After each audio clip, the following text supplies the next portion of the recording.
நேற்று மாலை 6 மணியிலிருந்து ஸ்டாலினுக்கு யமகண்டம் ஆரம்பம். இந்த அடி போதுமா, இன்னும் கொஞ்சம் வேண்டுமா? தலையில் ஓங்கி அடித்த அர்ச்சனா பட்நாயக். திரைமறைவில் திமுக போட்டு வைத்த மொத்த சீக்ரெட் திட்டமும் சர்வநாசம். மத்திய உள்துறைக்கு உளவுத்துறை கொடுத்த ஷாக் ரிப்போர்ட். வணக்கம் நண்பர்களே. தமிழக முதலமைச்சர் ஸ்டாலின் 2026 தேர்தலிலும் எப்படியேனும் தான் வெற்றி பெற்றுவிட வேண்டும் என்று பல சூழ்ச்சிகளை செய்து வருகிறார். குறிப்பாக எஸ்ஐஆர் நடவடிக்கையின் போது ஸ்டாலின் போட்டியிடும் கொளத்தூர் தொகுதியில் 1 லட்சத்துக்கும் மேற்பட்ட வாக்கு நீக்கப்பட்டன. அப்போது கடந்த காலங்களில் ஸ்டாலின் போலி வாக்குகள் மூலம்தான் வெற்றி பெற்று வந்திருக்கிறார் என்ற குற்றச்சாட்டுகளும் எழுந்தது. மேலும் முக்கிய அரசு அதிகாரிகளை தங்கள் வசப்படுத்திக் கொண்ட திமுக அவர்கள் மூலம் தேர்தலில் ரகசிய காய் நகர்த்தி மீண்டும் தாங்கள் வெற்றி பெற்றுவிட வேண்டும் என்ற திட்டங்களை தீட்டி வந்தார்கள். அதன் காரணமாகவே ஒரு கட்டத்தில் ஸ்டாலின் அமைதியாகிவிட்டார். தமிழ்நாடு முழுக்க மாவட்ட கலெக்டர்கள், டிஜிபி, கமிஷனர், மேல்மட்ட அரசு அதிகாரிகள் என அனைவருமே திமுக ஆதரவாளர்களாக இருந்ததால் இவர்களெல்லாம் தேர்தலின் போது தனக்கு சாதகமாக செயல்பட்டு எப்படியும் மீண்டும் வெற்றி பெற வைத்து விடுவார்கள் என்று ஸ்டாலின் உற்சாகத்தில் இருந்தார். அதனால்தான் தமிழகத்துக்கு புதிய தேர்தல் ஆணையர் அர்ச்சனா பட்நாயக் எடுத்த சில நடவடிக்கையின் போது அதற்கு எந்த எதிர்ப்பும் தெரிவிக்காமல் அமைதி காத்து வந்தார் ஸ்டாலின். ஆனால் கடந்த சில தினங்களுக்கு முன்பு உச்சநீதிமன்றத்தின் தீர்ப்பையும் மீறி ஸ்டாலின் நியமித்திருந்த பொறுப்பு டிஜிபி வெங்கட்ராமனை நீக்கிவிட்டு எந்த சந்தீப் ராய் ரத்தோரை டிஜிபியாக நியமிக்க மாட்டேன் என்று ஸ்டாலின் சொல்லி வந்தாரோ அவரையே தமிழக தேர்தல் ஆணையர் அர்ச்சனா பட்நாயக் புதிய தமிழக டிஜிபியாக நியமித்தார். இது ஸ்டாலினுக்கு கடுமையான அதிர்ச்சியை கொடுத்தது. அதையடுத்து நேற்று ஸ்டாலின் நியமித்திருந்த லஞ்ச ஒழிப்புத்துறை டிஜிபி டேவிட்சன் ஆசீர்வாதத்தையும் அதிரடியாக மாற்றிய தமிழக தேர்தல் ஆணையம் தமிழக அரசின் தலைமை செயலாளர் முருகானந்தத்தையும் மாற்றிவிட்டார்.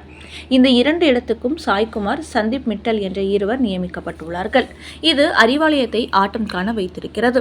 இப்படி திமுகவுக்காக செயல்படக்கூடிய அத்தனை அதிகாரிகளையும் நீக்கிவிட்டால் எப்படி வாக்குச்சாவடிகளில் குளறுபடிகளை ஏற்படுத்தி நாம் வெற்றி பெற முடியும் என்று ஸ்டாலின் கொந்தளித்து போனார். அந்த வகையில் 2026 சட்டமன்ற தேர்தலில் எந்த சீக்ரெட் வேலையும் செய்து திமுக வெற்றி பெற்றுவிடக் கூடாது என்று தற்போது தேர்தல் ஆணையம் செயல்பட்டு வருகிறது. அந்த வகையில் நேற்று மாலை 6 மணி முதல் தமிழக சட்ட ஒழுங்கு டிஜிபி, தலைமை செயலாளர், லஞ்ச ஒழிப்புத்துறை டிஜிபி உள்ளிட்ட பல முக்கிய புதிய அதிகாரிகளும் பதவியேற்றுக் கொண்டார்கள். இதன் மூலம் அடுத்தபடியாக ஸ்டாலினுக்கு எதிராக பல அதிரடி நடவடிக்கைகள் அரங்கேற்றமாக போகிறது. இதனால் தேர்தல் ஆணையத்துக்கு எதிராக பொங்கி எழுந்திருக்கிறார் ஸ்டாலின். அதையடுத்து அவர் வெளியிட்டுள்ள செய்தியில், இது எல்லாமே மத்திய பாஜகவின் செயல்தான். அவர்கள்தான் எங்களுக்கு எதிராக செயல்பட வேண்டும் என்று அனைத்து பொறுப்புகளுக்கு புதிய நபர்களை நியமித்துள்ளார்கள் என்று கூறியுள்ளார் ஸ்டாலின். மேலும் சுதந்திரமாக செயல்படக்கூடிய தேர்தல் ஆணையம் மத்திய பாஜக அரசின் கட்டளைகளை நிறைவேற்றி வருவது போல் தெரிகிறது. அரசியல் சட்டம் தேர்தல் ஆணையத்துக்கு கொடுத்துள்ள சட்ட விதிமுறைகளை மத்திய பாஜகவுக்கு ஏற்ப செயல்படுத்துவது வெட்கக்கேடாக உள்ளது. இப்படி திமுக அரசு நியமித்த முக்கிய அதிகாரிகளை மாற்றுவது தமிழக தேர்தல் ஆணையத்தின் செயல்பாடாக தெரியவில்லை, மத்திய பாஜக அரசின் திட்டம் போலவே தெரிகிறது. எதிர்க்கட்சிகள் ஆளும் மாநிலங்களை குறிவைத்து தாக்கி வரும் மத்திய பாஜக அரசு இப்போது தமிழக அரசை தாக்கியிருக்கிறது. குறிப்பாக தலைமை செயலாளர், டிஜிபி ஆகியோரை மாற்ற வைத்து எங்களது பலத்தை தடுத்து நிறுத்த பார்க்கிறார்கள். ஆனால் எத்தனை அதிகாரிகள் மாறினாலும் தமிழ்நாட்டில் திமுக தான் வெற்றி பெறும். சீப்பை ஒழித்து வைத்துவிட்டால் திருமணத்தை நிறுத்திவிட முடியாது.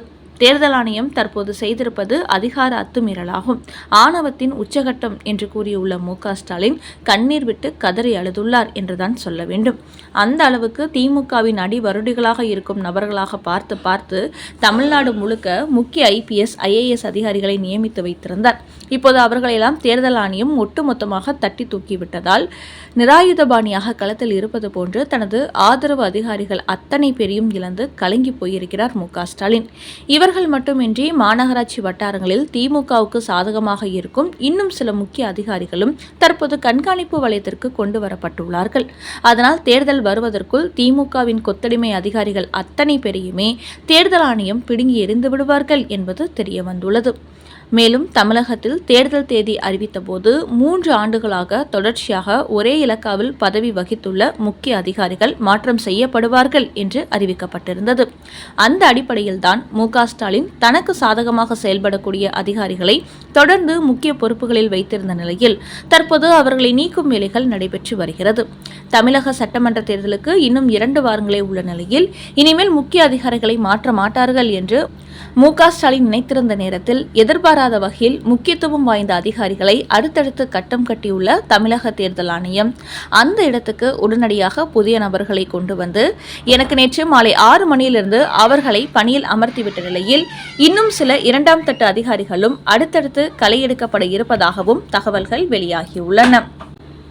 இப்படி தங்களது விசுவாசிகள் அனைவரையும் தேர்தல் ஆணையம் பட்டியல் போட்டு தூக்குவதால் அண்ணா அறிவாலயம் உச்சகட்ட பீதியில் ஆட்டம் கண்டு கிடக்கிறது. அடுத்த செய்தி, கூட்டணி கட்சிகளுக்கு எதிராக திமுக அதிமுக போட்ட சதித்திட்டம் அம்பலம். மத்திய உள்துறைக்கு உளவுத்துறை கொடுத்த அதிர்ச்சி ரிப்போர்ட். கடந்த 50 ஆண்டுகளுக்கு மேலாக தமிழ்நாட்டில் அதிமுக திமுக என்ற 2 திராவிட கட்சிகள் மட்டுமே முக்கியத்துவம் பெற்று வந்தன. புதிதாக தொடங்கப்பட்ட கட்சிகள் கூட ஒரு கட்டத்தில் இந்த கட்சிகளின் கூட்டணியில் தங்களை இணைத்துக் கொண்டார்கள்.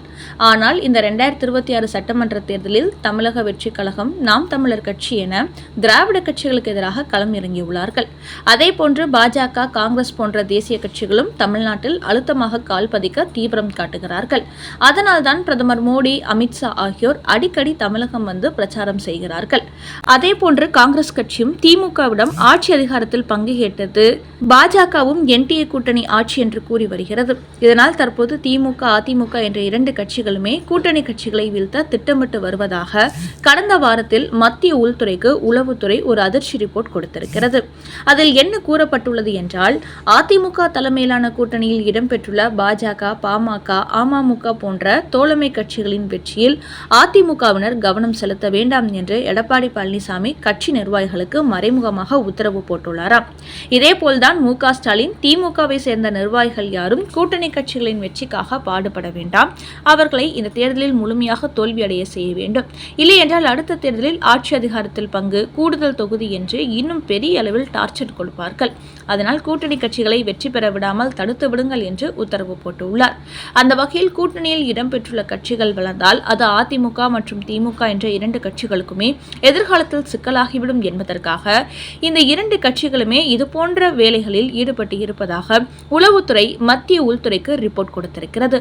அதனால் இந்த தேர்தலை பொறுத்தவரை திமுக கூட்டணியில் இடம்பெற்றுள்ள கட்சிகளுக்கு தப்பித்தவறி ஓரிரு தொகுதிகளில் மட்டுமே வெற்றி கிடைக்கும்.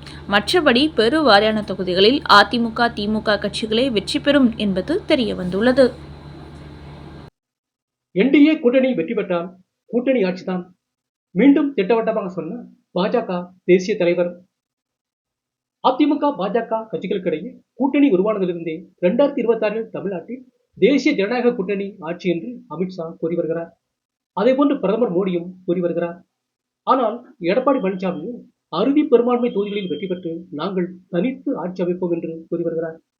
இந்த நிலையில் தற்போது பாஜகவின் தேசிய தலைவர் நிதின் நவீன் வெளியிட்டுள்ள ஒரு செய்தியில் தமிழ்நாட்டில் அரசியல் மாற்றத்துக்கான அறிகுறிகள் தென்படுகிறது.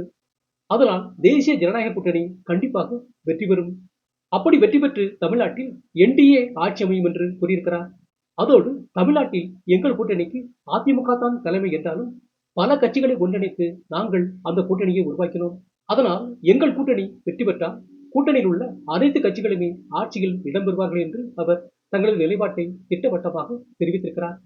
இதனால் அதிமுகவினர் அதிர்ச்சி அடைந்தாலும் தேசிய ஜனநாயக கூட்டணியில் இடம்பெற்றுள்ள பாட்டாளி மக்கள் கட்சி, அம்மா மக்கள் முன்னேற்ற கழகம் உள்ளிட்ட பல கட்சிகளும் உற்சாகம் அடைந்துள்ளார்கள்.